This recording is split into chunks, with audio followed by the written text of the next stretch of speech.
نبی رحمت صلی اللہ علیہ وسلم فرماتے ہیں ثلاثۃ قد حرم اللہ علیہم الجنہ، تین قسم کے بد نصیب وہ ہیں جن پر اللہ نے جنت حرام کر دی ہے۔ اللہ اکبر، جنت حرام ہی ہو جائے۔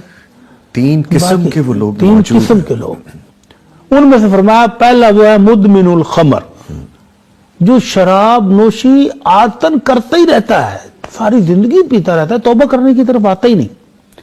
حالانکہ یہ ایسا جرم ہے کہ عام جرم بندہ کرے، توبہ کر لے اللہ معاف کر دیتا ہے، پھر توبہ کرے پھر معاف، پھر توبہ کرے پھر معاف، پھر توبہ کرے پھر معاف۔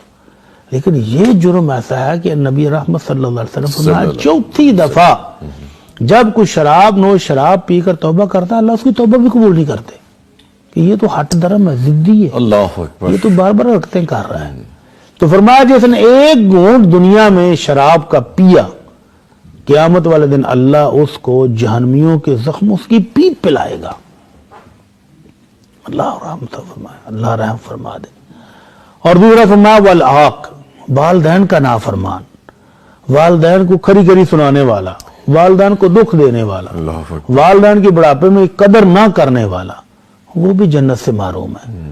اور تیسرا بہت الارمنگ ہے، فرمایا والدیوث الذی یقر فی اہلہ الخبث، وہ شخص جو اپنے گھر والوں میں برائی ہوتی